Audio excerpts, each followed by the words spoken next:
Hello दोस्तों, स्वागत है आप लोगों का हमारे चैनल पर। आज हम डिस्कस करने वाले हैं जो इंडियन पॉलिटिक्स में सबसे करंट मुद्दा चल रहा है।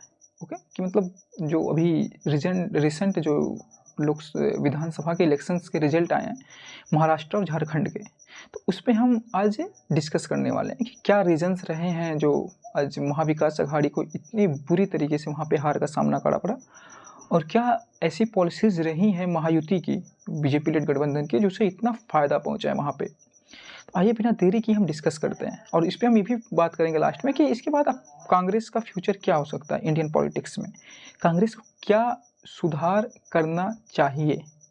ओके, इन सब मुद्दों पे हम बात करेंगे। तो बिना देरी की हम आइए शुरू करते हैं। तो आप जैसे कि मानना है कि आप लोग कांग्रेस लेड जो गठबंधन है उसको वहाँ पे महाविकास अघाड़ी कहते हैं, और जो आरएसएस मतलब बीजेपी लेड गठबंधन है उसको महायुति कहते हैं। तो चुनाव परिणाम तो आप देख ही लिए होंगे, 23 तारीख को रिजल्ट आ गया। तो जो महाविकास अघाड़ी है वो 60 से भी कम है, और जो महायुति गठबंधन है उसको मोर देन 200 प्लस सीटें मिली हैं 288 में से टोटल जो वहाँ पे सीटें हैं। तो आइए हम देखते हैं कि यहाँ पे रीजंस क्या आ रहे हैं कि मतलब इतना बुरी तरीके से इनको डिफीट का सामना करना पड़ा। सबसे पहले हम बात कर लेते हैं महायुति के बारे में। देखो, महायुति ने लोकल लेवल पे पहुँच को बरकरार रखा, ठीक है, ग्रास रूट पे उसने अपनी पहुँच को बरकरार रखा।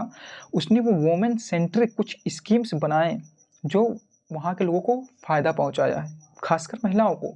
देखिए, ध्यान रखिएगा, आज के चुनाव में महिलाएं वोटर के तौर पर एक प्रोमिनेंट रूप से उभर रही हैं, ठीक है, उनका एक रोल बढ़ रहा है इंडियन पॉलिटिक्स में, ठीक है। देखो, रिप्रेजेंटेशन तो नहीं कह सकते, लेकिन चुनाव को प्रभावित करने का काफ़ी ज़्यादा ये उनके मतलब एक रोल हो गया। जैसे आप देख सकते हैं, चाहे आप पिछले जगह मध्य प्रदेश का इलेक्शन ले लें, जो रिसेंट का इलेक्शन हुआ है, तेलंगाना, महाराष्ट्र, झारखंड, हर जगह महिलाओं ने एक प्रोमिनेंट रोल अदा किया है। ओके, ये सारे रोल रहे, और नॉर्मल सी बात है, आरएसएस की इसमें काफ़ी ज़्यादा भूमिका है, बिकॉज आरएसएस ने आपकी बहुत ही क्लियरली ये काम किया है कि उसने महायुति को जिताने का प्रयास किया है। देखो, लोकसभा इलेक्शंस में नॉर्मल सी बात है कि थोड़ा सा इन दोनों के बीच मनमुटाव था, आरएसएस और बीजेपी के बीच, जिससे इसका फायदा कांग्रेस को और इसके लेड गठबंधन को मिला। लेकिन अभी परिणाम अलग थे, अभी का जो सिनेरियो था वो अलग था। ओके, तो इसमें हम इंडिया अलायंस की गलती को भी देख लेते हैं, ठीक है। ऐसा नहीं है कि महाराष्ट्र में जो 2024 का लोकसभा इलेक्शन था वो वेव्स कम हो गया, वेव्स था,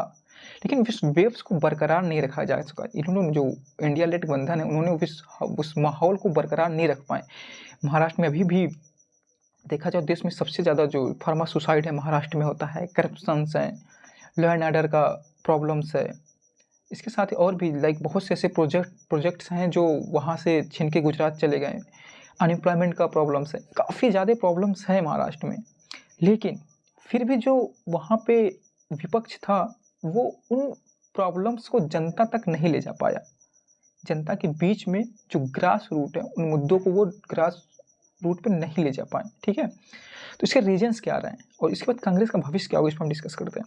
तो सबसे बड़ा रीजन इसमें जो लगता है वो है कांग्रेस का जो संगठनात्मक ढांचा है, ओके, और जमीन स्तर तक उसकी जो पहुंच में कमी है, ये है, ठीक है। मतलब कांग्रेस का जो स्ट्रक्चर ढांचा है, मतलब जो सबसे ऊपर जो उनका इलीट लोग हैं जो काफ़ी फैसले लेते हैं, मतलब उनका ग्रास रूट से कोई मतलब ही नहीं है।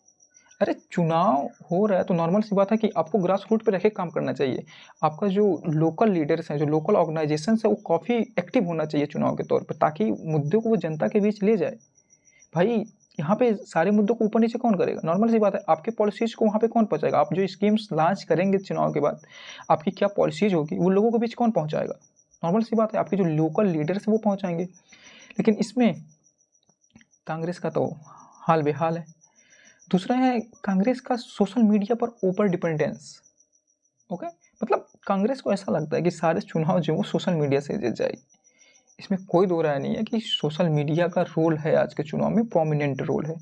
और लोकसभा 2024 के इलेक्शंस में बीजेपी के खिलाफ जो वेव्स आया था उसमें भी सोशल मीडिया काफ़ी इंपॉर्टेंस रोल था, इसमें कोई दो राय नहीं है।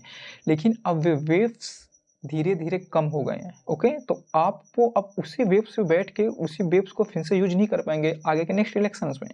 और आगे जो इलेक्शंस है नेक्स्ट ईयर 2025 में, जो दिल्ली का है और बिहार का है, उसमें भी मुझे लगता है कि कांग्रेस अगर अपने एक्टिविटीज़ को नहीं सुधारेगी तो उसे ऐसा ही परिणाम देखने को मिलेगा। तो कांग्रेस देखो सोशल मीडिया पे नॉर्मल सी बात है, बनता है माहौल बनता है, लेकिन फिर आपको उस माहौल को ग्रास रूट तक ले जाना होता है जिससे आप अच्छा परिणाम पाएँ। फिर क्या ना कि कांग्रेस का अपनी स्कीम्स को जनता तक पहुँचाने में देरी, मतलब कांग्रेस ने एक तो स्कीम्स बहुत देरी से जारी की, उसके बाद वो जनता तक पहुँच भी नहीं पाई। मतलब जो वहाँ का ग्रास रूट है, जो ग्रॉस पीपल्स हैं, जो लोकल जो लोग हैं, वहाँ तक ये पहुँचा ही नहीं। थर्ड है कांग्रेस का लोकल ढांचा, हमने आपको बता ही दिया, वो काफ़ी निष्क्रिय रहता है, काफ़ी डिसेप्टिव है। कांग्रेस शीर्ष नेताओं का महाराष्ट्र पर कम ध्यान, उन्होंने सारा ध्यान तो प्रियंका गांधी की जीत पे ही केंद्रित कर दिया था। ओके, मतलब कांग्रेस का जो सारा ध्यान था वो वायनाड पे था। राहुल गांधी खुद काफ़ी कम एक्टिव रहे, मुश्किल से 6 से 7 रैली उन्होंने महाराष्ट्र में किया। इसके साथ आप देखिए शरद पवार, हमारे मतलब प्रधानमंत्री जी, आदित्यनाथ जी, इन्होंने काफ़ी प्रोमिनेंट रोल निभाया वहाँ पे, काफ़ी ज़्यादा उन्होंने मतलब ध्यान दिया महाराष्ट्र पे। इसके साथ आरएसएस की वहाँ पे भूमिका, आरएसएस ने मतलब घर घर जाके वहाँ पे अपने पॉलिसीज को वहाँ पे लोगों से इंट्रोड्यूस कराया, लोगों को अगेंस्ट महायुति के, महागठबंधन के अगेंस्ट किया, उनसे अपने यहाँ वोट डालने के किया। और गठबंधन पे इनकी डिपेंडेंसी, जहाँ पे ये चुनाव लड़ते हैं वहाँ पे ये काफ़ी डिपेंडेंस हो जाते हैं गठबंधन पे, ये नॉर्मल सी बात है। तो ये सबसे बुरी हार है इनके लिए, ठीक है।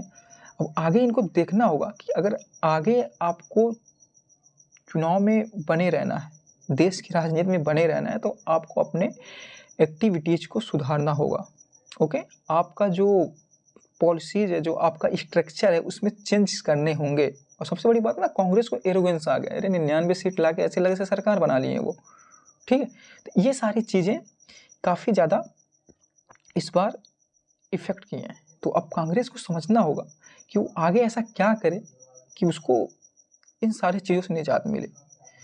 तो मैं तो कांग्रेस को यही सलाह दूंगा कि वो अपने ऑर्गेनाइजेशंस को रिस्ट्रक्चर करे, लोकल लीडर्स को भर्ती करे, ताकि फिर से वो पॉलिटिक्स में बनी रहे। जो वो पार्टिसिपेशन की बात करते हैं, कास्ट पार्टिसिपेशन की बात करते हैं, उसको वो सच्चे में फॉलो करे। नहीं तो फिर आगे जो लगता है कांग्रेस का फ्यूचर क्या है, वो डस्टबिन